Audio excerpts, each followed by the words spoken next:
Kwa wale ambao tulikuwa nao last week on Sunday, tulikuwa tunazungumza kuhusu life in the spirit. Hallelujah. Maisha katika roho, na siku ya leo ningependa niweze kuendelea kutoka mahali ambapo nilianza ama niliachia. Lakini kwa kusema tu, tulikuwa tunaangalia kitabu cha Warumi ama Romans chapter 8 and from verse 1 tukasoma mpaka mstari wa 11, na tukaweza kuona mambo kadha pale ambayo Mkristo ama ambayo maisha ya roho inahitaji kuwa na ambapo na yale ambayo roho pia ama Roho Mtakatifu na Mungu mwenyewe hapendi katika Mkristo ama muumini. Na nilianza kwa kusema ya kwamba Yesu Kristo mwanzilishi wa kanisa alianza kanisa kwa nguvu za Roho Mtakatifu. Of course aliongozwa na Roho Mtakatifu na Mungu akawa backup yake pale, na kile ambacho alifanya wakati alipokuwa anarudi kwa babaye kututengenezea mahali, aliambia wanafunzi wake ya kwamba sitawacha tu hivyo bure, nitawaachia msaidizi ambaye ni Roho Mtakatifu. Na nikasema ya kwamba kanisa la kale, kanisa la kwanza, waliweza kufanya mambo yaliyokuwa makubwa, mazito, miujiza, ishara zilifanyika kwa sababu hawa watu walitegemea nguvu za Roho Mtakatifu. Bwana Yesu asifiwe sana. Bwana Yesu asifiwe. Ukisoma kitabu cha Mark 16 and verse 21 from verse 19, Bible inasema, after the Lord Jesus had spoken to them, he was taken up into heaven and he sat at the right hand of God. Then the disciples went out and preached everywhere, and the Lord worked with them and confirmed his word by the signs and by the signs that accompanied it. Ya kwamba baada ya Yesu Kristo kwenda kwa baba yake, wale wanafunzi aliowaacha na akawaachia Roho Mtakatifu walihubiri kila mahali na walikuwa na impact kubwa. In fact, the Bible says the message they preached, God worked in them. And when God was working in them, there were signs that accompanied the working, the preachings. Ya kwamba ishara na miujiza zilifanyika. Watu waliokuwa wamegonjeka ama watu waliokuwa na mizigo mizito katika maisha yao, through the ministry of preaching of the disciples who were full of the Spirit, they were able to bring a big impact into the people. Bwana asifiwe sana.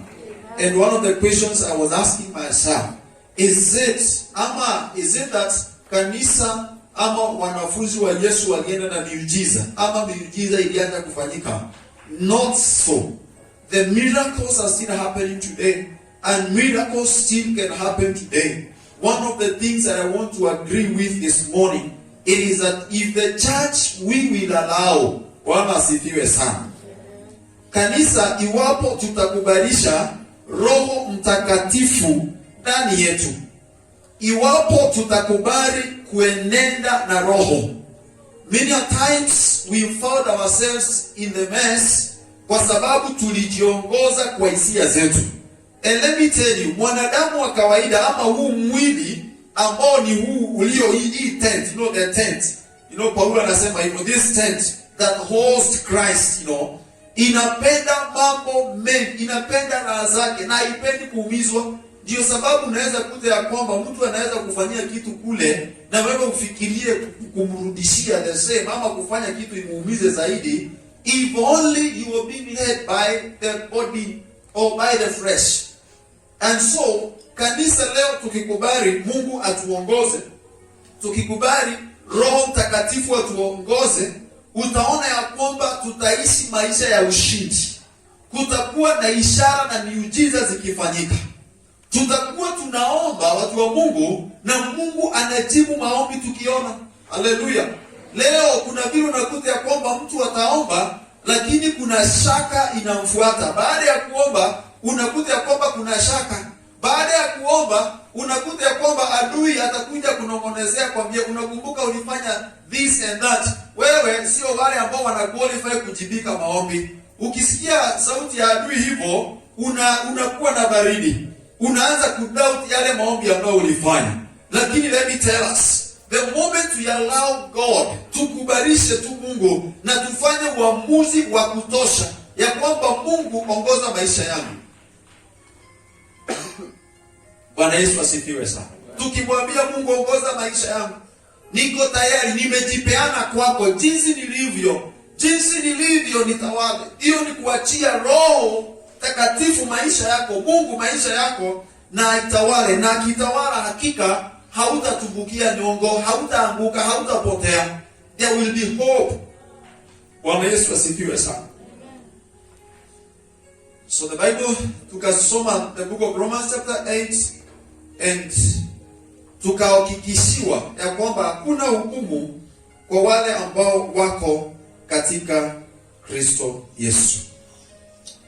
Na kuna mstari ambao tulisoma verse 5, ambapo ningependa kuendelea pale and nitaje kitu kwa upesi, kisha niweze kusonga mbele na niweze kuangalia ama tuweze kuangalia possession ama sehemu ya Mkristo katika ama yule ambaye anayeongozwa na Roho. Verse 5 of Romans chapter 8.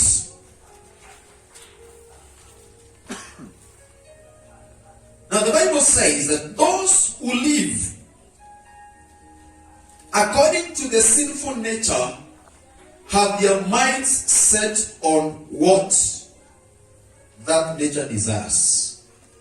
Wale ambao wanaishi kulingana na vile mwili ama nature, hali inavyopenda, maisha yao imeishi hapo ama inaishi imeelekezewa katika hayo mambo ambayo mwili unapenda. Na nikawasomea Galatians chapter 5 and from verse 16 to 21, na tukaona yale mambo ambayo mwili unapenda, yale vitu ambazo nature inapenda. And let me tell you, watu wa Mungu, mwili unapenda raha sana. Mwili unapenda kufurahishwa. Swali ni je, katika hali ya kufurahisha huo mwili, unatenda dhambi ama hautendi? Unamfurahisha Mungu au hapana? The Bible tells us the sinful natures is desire, ama yale mambo ambayo inapenda ni kutenda dhambi. It is to do evil. Praise the name of Jesus. Mwili unapenda mambo ambayo ni ya kutenda dhambi. Na ukiangalia kutoka verse 19 to 21 of Galatians chapter 5, utaona yale mambo ambayo yamenakiliwa pale, na nafikiri niliweza kuyataja, na kwa sababu ya muda wetu na ningependa tuendelee, sitarudi ya pale. And one of the things I want you to notice here, it is that the world, ulimwengu, it is so much in love with all the above things ambazo tulisema pale: sexual immorality, impurity, murder, lavishness, vitu mbaya mbaya ambazo hazionyeshi ama hazina dalili ya Mungu ndani yake. Ulimwengu unapenda mambo hayo, mambo ambayo ya kufurahisha ulimwengu, mambo ambayo hayana faida hatimaye katika maisha. Juzi tukasoma mstari ambao Biblia inatuambia kwamba ni vizuri tutamani kulewa na Roho Mtakatifu, tusitamani kulewa na mvinyo. Bwana sifiwe sana. Na hiyo kitu ndio watu wengi ulimwengu wa leo unatamani, kuanzia kwa vijana, watoto wetu, mpaka kwa wamama, kwenda kwa wazee. Ulimwengu unapenda mambo yale. And let me tell us, as a scripture tulivyosoma, mambo hayo yote hayamfurahishi Mungu, na sehemu ya hawa watu ambao wanafanya mambo hayo yote ni katika hell kwao, ama sehemu yao ni mahali ambapo Mungu hayupo. Bwana asifiwe sana. Those things that do not please God, those things that the body loves so much, mwisho wake ama hatima yake ni mauti. Bwana Yesu asifiwe sana. Last weekend kulikuwa na michezo ilikuwa inafanyika mahali kunaitwa Naivasha. Sisi wote tulijua haya na tukaona haya. Vijana ama mahali kule kulijaa na watu wengi sana. Vituko zilikuwa kule ni mingi sana. Watu walienda kuimba nyimbo za dunia wakiwa wamefurahi sana. Wamekunywa vileo wamefurahi sana. Wengine waliokuwa wanafikiria kwamba wako na heshima zao walipoteza heshima zao. Bwana Yesu asifiwe sana. Maadili ilipotea. Mambo haya yote ndio tunayozungumzia pale ambayo ulimwengu unapenda. Hayo sio yale ambayo Roho anapenda. Praise the name of Jesus. The Bible says, actually this is a verse I was telling us now, that those who do all the above things, the Bible says, they will not inherit the kingdom of God. Wacha niseme hii kwa sauti kubwa. Iwapo ulimwengu ama mwili wako ama maisha yako unatamani yale mambo ambayo mwili unapenda, ambayo ni kinyume na kile Roho Mtakatifu anapenda, Biblia inasema ya kwamba hautaurithi ufalme wa Mungu. Bwana asifiwe sana. Mimi sina shida na wewe kufurahia, sina shida na wewe kufanya nini, lakini ni vizuri uchunguze Biblia inasema nini kuhusu haya mambo unayofanya. Hivi rani na kula kutoka Monday to Monday hata Sunday, sina nafasi na Mungu ambaye nimenipatia nguvu na uweza na kazi ile ambayo ninayofanya. Kuna faida gani hizi vitu zote na mwishoe nikose kuinherit ufalme wa Mungu? Praise the name of Jesus. Naomba Mungu akusaidie. Naomba neema Mungu juu yako ya kwamba utapapas kushun off, kukataana na mambo yote yale ambayo inaongozwa na hisia za mwili. Sema amen. Bwana Yesu asifiwe sana. Tukajiuliza, what does the Spirit desire? The Spirit desires the things that pleases our God. Those who are controlled by the sinful nature cannot please God. And vice versa is true. Those who are controlled by the Spirit, they live a life of pleasing our God. Bwana Yesu asifiwe sana. Naomba Mungu akusaidie, anisaidie, tusaidie kama kanisa. Tutatamani mambo ya Roho Mtakatifu ndiposa kila mmoja wetu tuweze kumfurahisha huyu Mungu wetu. Praise the name of Jesus. Kuna jambo nataka tufanye watu wa Mungu. Unajua niliwaambia siku nyingine, Roho Mtakatifu hawezi akaingia ndani yako usipompa nafasi. Ni kama mtu ambaye amekuja kwako na amebisha mlango, usipomkaribisha ingie ndani, aliye na heshima zake hata jiforce kuingia kwako. What will happen? Akibisha mlango ukose kufungua, atarudi. So ni jukumu lako na mimi ya kwamba upapas, kuna Roho Mtakatifu ambaye Mungu alituachia, ambaye Kristo Yesu aliachia wanafunzi wake. Ni vizuri nimpe nafasi, ni vizuri pia nimtamani, ndiposa aniongoze. Wakati karibu ninaenda kuongea uongo, Roho Mtakatifu akiwa ndani yako, unasikia something is like don't lie. Wakati unataka kufanya kitu ambacho si kizuri, mazungumzo yako, vitendo vyako, mawazo yako, kile ambacho it is not in the line with the word of God, what the Holy Spirit does is that he quickens you. Anakushawishi haraka sana. Anasifia sana. Unaenda kuweka signature, ndio deal fulani hive, na ukiangalia unajua ile signature nikiweka pale sio vizuri, ninafanya makosa. Wewe kama Mkristo ambaye ako na Roho Mtakatifu wa Mungu, Mungu anakushawishi ama Roho Mtakatifu anakushawishi pale na unarealize, unasema no, let me not do this. It is not in line to God. Mungu afurahishi na hii. And let me tell you, that is a church that God is looking for. Now, if the Spirit of God lives in you, you then are controlled by the Spirit of God and not by the sinful nature. Roho Mtakatifu akiingia ndani yako, na ndiposa nikaongea kuhusu kumpatia nafasi. Because in church today we have so many people, we are in church, but we are just coming to church kama kawaida. Bwana Yesu asifiwe sana. Tunaingia kama na si vibaya. It is the first step for information. So unapokuja, nashukuru Mungu umekuja.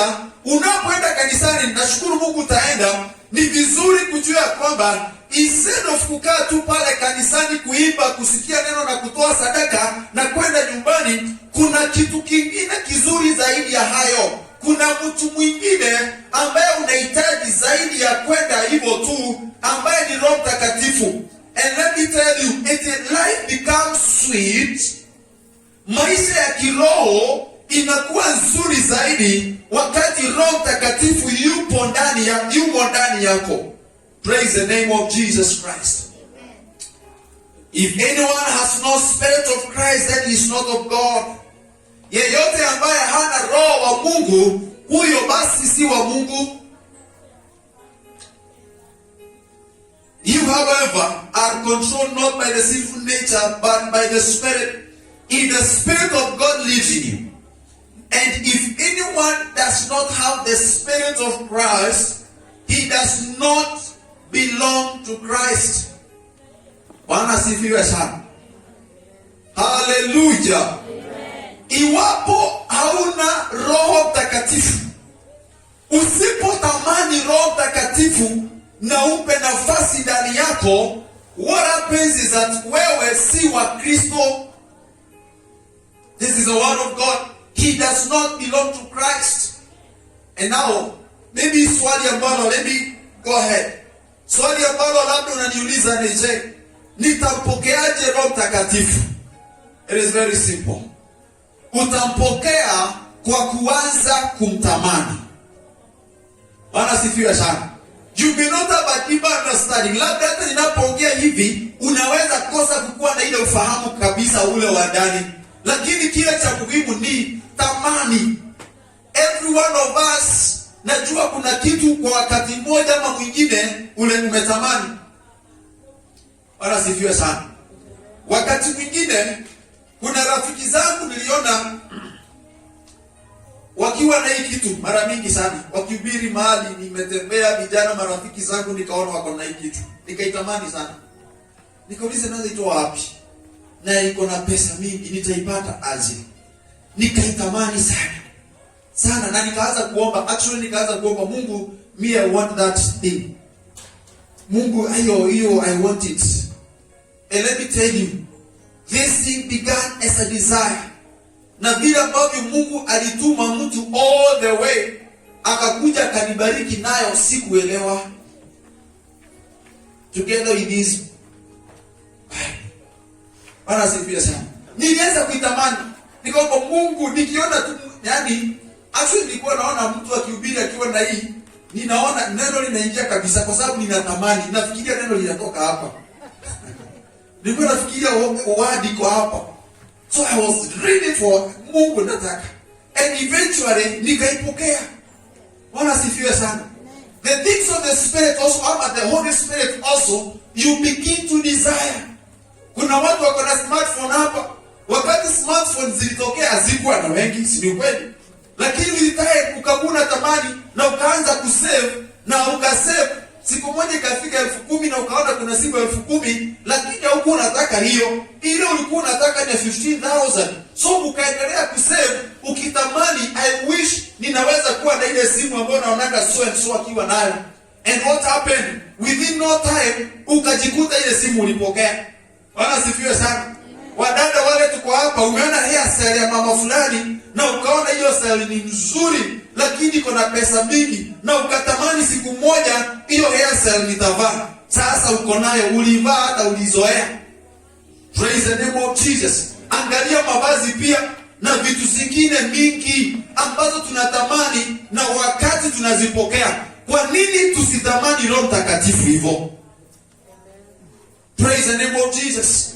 Some of us, zile vitu ambazo tulitamani hata hatujui thamani yake. Hata thamani yake hatujui.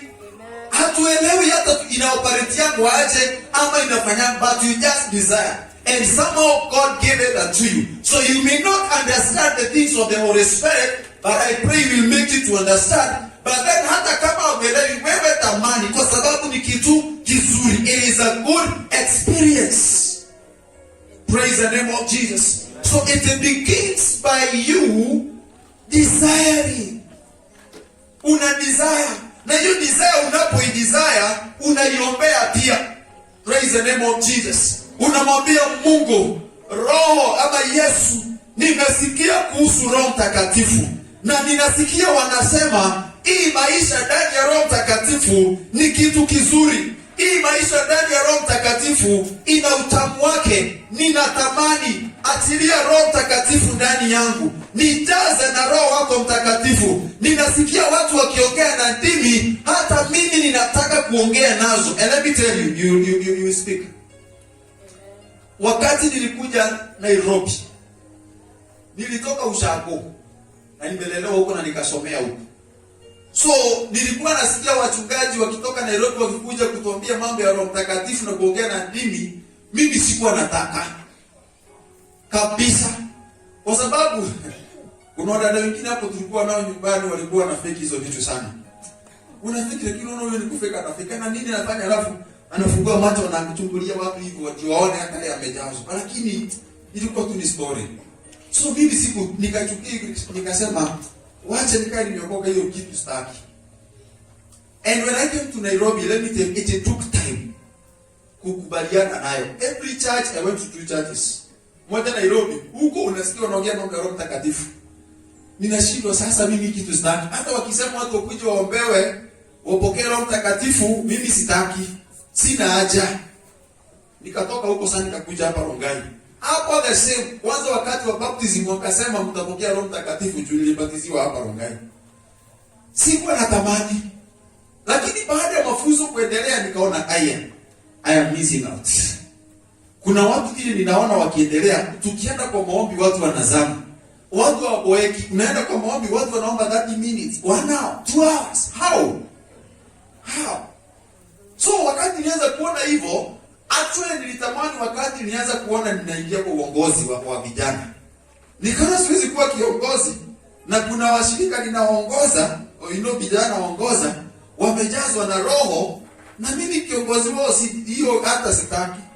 Nikaanza kutamani pole pole. And I think it took me about 2 years wakati nilianza kutamani. How I came to speak ama how I came to be filled with the Holy Spirit, sikuelewa. I found myself I'm already in it. Na nikaipenda. Bwana sifiwe sana. Nikaipenda. Kwa sababu ninapoenda kuomba, sitangangana. Kwa udhaifu wa mwili wangu kuna wakati unaweza kuta ya kwamba haipendi. Lakini unapoendelea na kuchuchumia, you realize ya kwamba this sin, it is becoming a bit sweet. It is no longer you. When you are speaking in tongues for information, it is not you. It is a spirit. It is only that mouth yako inatumika. Bwana Yesu asifiwe sana.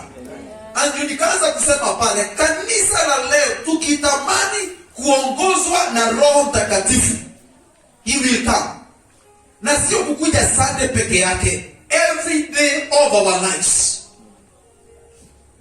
Praise the name of Jesus. Every day of our lives. Zile vituko unaona watu wakifanya kule nje, and even in churches today, it is sababu watu wamekosa kumpatia Roho Mtakatifu nafasi. Tuko tayari kumpatia Roho Mtakatifu nafasi ndani ya nafsi zetu? Are we ready to give him our lives? Amen.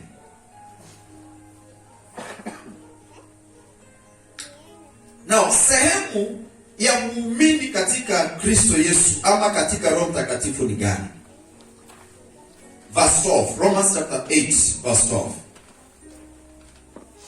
Therefore, brothers, we have an obligation, wapendwa, tuko na jukumu.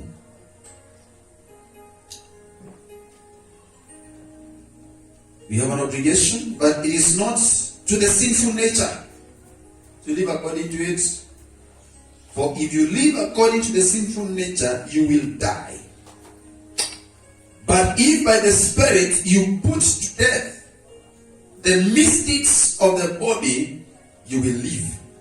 Because those who are led by the Spirit of God are sons of God. Hiyo ni kali sana. Those who are led by the spirits of God, wanaoongozwa na Roho wa Bwana, hao ni wana wa Mungu. For you did not receive the spirit that makes you a slave again to fear, but you receive the spirit of sonship. And by him we cry, Abba, Father. The Spirit himself testifies with our spirits that we are God's children. Now, if we are children, then we are heirs. Heirs of God and co-heirs with Christ. Verse 4. Therefore, hivyo sasa, ndugu zangu, tuko na jukumu. Let me tell you watu wa Mungu. Every possession comes with some responsibilities. Ukitolewa hapa, for example, utolewe hapo, kwa hiyo kitu umekalia, uambiwe kutoka leo wewe ndio kiongozi wa mama ama wazee, ama wewe ndio utakuwa unashughulikia hesabu za kanisa. Unajua hiyo ni jukumu tofauti na utakuwa unafanya mambo tofauti sana, kwa sababu service ikiisha hautakuwa wa kwanza kutoka kwa ile gate. Unajua saa hii unamalizanga tu ibada alafu unakuwa on the unataka hata kuwa wa kwanza kwa gate. Ni kama tukiwa shule, ukisikia bell imegongwa tu hivi, kuna wanafunzi wako hapo wana smile. Ukisikia tu gate ya kwanza lunch time, ukisikia tu hivi siren ama whatever imegongwa, wewe unataka kuwa wa kwanza kwa mlango pio. Lakini kama ni prefect wa class, you're not in a hurry. You have to make sure everything is okay. Jioni wakati wa kwenda kulala, wewe ndio unafunga class. Inakuja na majukumu. The other day our president aliulizwa kama anafurahi vile ambadi nini ana miss saa hii hapo president.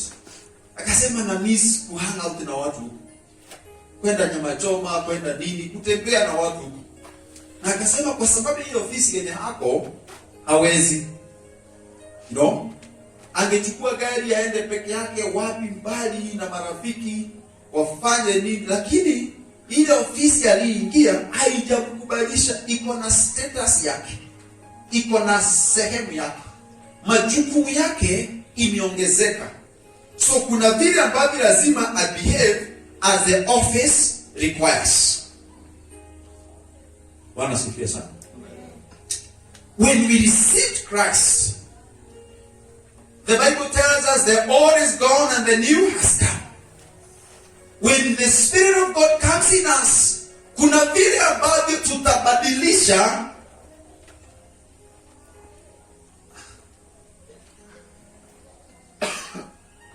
Kikuyu inasema the way of doing things. If you can say the way of doing things in English. The way of doing things. Exactly. Hiyo mwekele hiyo sasa. Whatever you name it in your language. The way of doing things. The way of doing things changes. The way of talking changes. The way you behave changes. Bwana sifiwe sana. Na ndio sababu ninashukuru Mungu sana kwa sababu ya Sundays. Unajua ndio tunakuja Sundays, tunakaanga tu vizuri, tunakaanga tu smart, na sina shida na mtu hapa by the way. Lakini sijui kwani tunaenda kanisa gani Monday to Friday ama to Saturday. Tunaenda kanisa ingine tofauti. You understand what I mean? Kwa sababu Sunday tunakuwa tumevaa smart, hata mimi. Tumevaa smart. Lakini tukimaliza hapo tunakuwa sisi sasa sana. Na sina shida na hiyo, na sikumu mtu yeyote. Haleluya. Bwana asifiwe sana. Bwana mnanipenda? Asante. But this is it. The moment the Spirit is actually, he can even tell you, hii ndio jinsi ya kuvaa. Anaweza kuelekeza hivi ndivyo utakavyo behave. Atakwambia wakati mwingine keep quiet, nyamaza. Juzi nilikuwa natoka hapa, hapo kwa barabara, nikasimamishwa na dada fulani, tulikuwa tunaongea naye hapo. Mbele yangu kumbe kuna gari ya shule inakuja, na honestly sikuwa nimeiona. Na kumbe dereva wa shule yako na mbio. Wakati niliiona tu hivyo nikamwambia huyu ni sawa, tukamalizana naye, mimi nikasonga mbele. Kusonga mbele nikakaribia dereva. Dereva kwa na mauchungu. Ananiambia sasa wewe, si ungeweka gari kule mwanze kuongea. Nikamwambia pole. Hiyo tu jina moja nilimaliza. Namwambia pole. Sasa haya basi. Anaweza sifia sana. You can imagine tungeanza kujibizana. Sasa hata yangepanga. Jua alikuwa juu already. Kwanza alikuwa juu amekasirika, wanapeleka watoto na huko aendewe kile nini. Naambia pole. Mpaka hapo nikaona nikaenda nikifikiria. Asante Mungu. Sasa ndio mjibu wengine what would have happened. So sometimes your position, when the Spirit of God yupo ndani yako, kuna mambo inabadilika na ni lazima iweze kubadilika. Bwana sifiwe sana. Now the things that the sinful nature loves, they must be completely off from our minds and our spirits. Mambo ambayo roho ama mwili inapenda, tuambie Mungu kila asubuhi tunapoomba, Mungu nisaidie, niongoze, niepushie tamaa za mwili. Kwa sababu tamaa za mwili ndizo zinafanya watu wanakosana. Tamaa za mwili ndizo zinafanya watu ya kwamba hata hawana tamaa ya Mungu. Walitamani mwili sana kwa sababu ndio wanaona vitu za hapa. Ukienda kwa ma clubs and pumps and joints, hata saa sita tunaongea hivi, kuna watu already wamepokea possession zao katika mahali pa kujifurahisha. Kwa masherehe, zile ambazo hata hazina Mungu, hapo watu hawachelewi. Hapo wako wameketi pale mapema na wanataka kufurahisha mwili. Wengi wanasema ni kurudishia shukrani. Badala kurudishia mwili shukrani, si wewe urudishie Mungu shukrani na yeye arudishie mwili wako shukrani. Praise the name of Jesus. So we must put to death the misdeeds. The Bible says the misdeeds. For if you live according to the sinful nature, you will die. But if by the Spirit you put to death the misdeeds of the body, yale mambo ambayo mwili inapenda, put them off. Put them off. Praise the name of Jesus. For us to live. Ndiposa tuishi maisha mazuri yatakayomfurahisha Mungu. Zile vitu ulimwengu na unapenda, na hata sisi tunajikuta tunazipenda sana, na hizo vitu wakati mwingine zinachukua nafasi ya Mungu. Tumwambie Mungu, Roho Mtakatifu nisaidie. This one I don't want it. Hii sitaki, na iweka kando, sitaki. Mungu nisaidie. By that time you live. This is what the Bible says. Because those who are led, when you put to death the misdeeds of the body, you will live. So ukufishe. Usifanye zile tamaa za mwili zikufe. Na hii message ifike kwa vijana wetu. Ifike kwa wale ambao ni watu ambao they don't care about God, they don't care about families, ni watu wa kuharibu jamii za wengine. Hii habari wafikie. Hizo ni vitu mwili unapenda, na hizo vitu hazitatupea maisha. As a matter of fact, they lead us into death. The wages of sin is death, but the gift of God is eternal life. Bwana asifiwe sana. The gift of God comes even as the Spirit of God is leading us and desiring so much about the Spirit of God. Tutatamani vitu ambazo zitamfurahisha Mungu, hivyo basi tutaishi. Bwana asifiwe sana. Because those who are led by the, that's unaona umuhimu wa kuongozwa na Roho, maisha ya Roho. Umuhimu wa kuongozwa na Roho ni huu. For those who that is in which verse? Yes, 14. Because those who are led by the Spirit of God are sons of God. Wana wa Mungu hapa ni wale wanaoongozwa na Roho. Yesu asifiwe sana. Watoto wa Mungu, wana wa Mungu, watu wa Mungu ni wale ambao wanaongozwa na Roho, Roho wa Mungu. Sio roho wa pombe, sio roho wa tamaa, sio roho wa pesa, sio miungu ya pesa, sio miungu ya ulimwengu huu. Wanaoongozwa na Roho wa Bwana. Praise the name of Jesus. Na Roho wa Bwana ambaye tunayepokea, ninapomalizia, huyo Roho hajatupatia kitu kinaitwa uoga. You will not receive a spirit that makes you a slave again to fear. Roho wa Bwana hatupatii, hatuweki katika kifungo cha mateka ya uoga. But you receive the spirit of sonship. Tulipokea roho ya kuwa wana. Bwana asifiwe sana. Roho ya kuwa wana. And by him we cry, Abba Father. The Spirit himself testifies with our spirit. Roho wa Bwana tunaye tegemea, tunaye tamani, anashuhudia kwa Bwana. Bwana asifiwe sana. Ya kwamba spirit zetu, our spirit as human being, as a believer rather, connects with the Holy Spirit, and God says, if you're living life in the Spirit, then the Bible says in verse 17, we become children of God, and if we are children of God, then we are heirs. This is powerful, church. Iwapo sisi ni wana wa Mungu, na kumbuka ni Roho Mtakatifu aliyetuongoza, na tukikubalisha yeye Roho Mtakatifu kukua ndani yetu, tunakuwa wana wa Mungu. Na sio wana tu, tunakuwa warithi wa Mungu. Bwana Yesu asifiwe sana. Tunakuwa warithi wake Mungu. In other words, what belongs to God, what God has as our Father, ni yetu, anaweza kutugawia. Are we together? The other day our father called us home. Tuambie vijana, we are 3 sons. Tuambie nataka mkuja home. So tukataka kujua ni aje. So when we went home, of course, prior tulikuwa na few information here and there.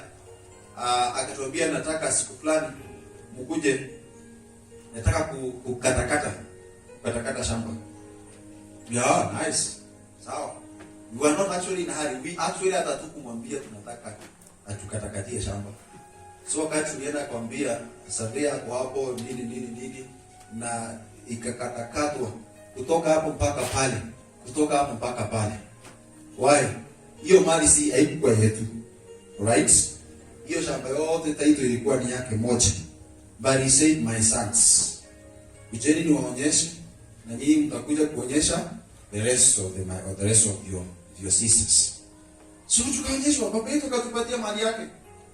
Na tukakuwa na mali kwa sababu baba yetu ako nayo. Asifiwe sana. So we are heirs. So if I'm a heir kwa hiyo mali, we have other 3 sisters. So our sisters, they become co-heirs with us. Bwana asifiwe sana. Najua wazee wa sasa wanasema mama au baraki. Tutoke hapo. Praise the name of Jesus. So the Bible says, if we are the children of God, we are heirs. Heirs of God. Warithi wa Mungu. Ni nini ambacho baba wetu Mungu ako nacho? Too much. Kile ambacho baba yetu ako nacho, ako tayari kupea watoto wake. Praise the name of Jesus.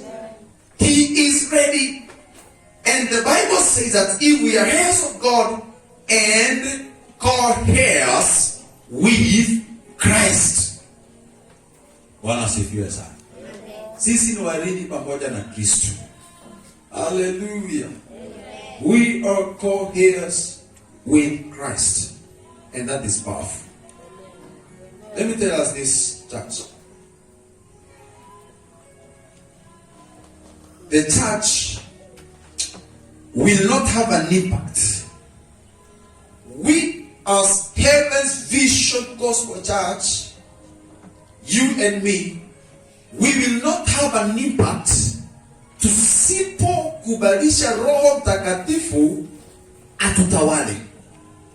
Tusipotamani Roho Mtakatifu, itakuwa ni vigumu kufanya impact, kusikika mahali tulipo. Kusikika Rongai itakuwa ni ngumu. Wewe kujulikana na kusikika na kufanya impact mahali ambapo unaishi itakuwa ni ngumu. Watu watasema tu yule mwingine kama yule anaenda kanisa tu, so what? Wala sifiwe sana. Ni lazima tutamani. And let me tell you, church, it is a matter of time. And we are praying, I'm praying hard, that the Spirit of God will always manifest here. Si tulisoma Romans, is it Romans? But Mark 16 verse 20 thereabout. That the disciples, the ministry they were doing, signs, miracles, and wonders were happening. Signs, miracles, and wonders will start happening right here. Ishara na miujiza zitafanyika hapa. Kuna mtu ananiuliza, uko sure pastor? Uko sure wapi? Hapa. You wait. But we are going to seek God. And that will bring an impact in your life. And all this, it is to the glory of God, not to the glory of any one of us. Lakini kwa utukufu wa Bwana. I want you to bow your heads. Naweza kumwambia Mungu, mimi ninataka kuishi maisha yaliyoongozwa na Roho.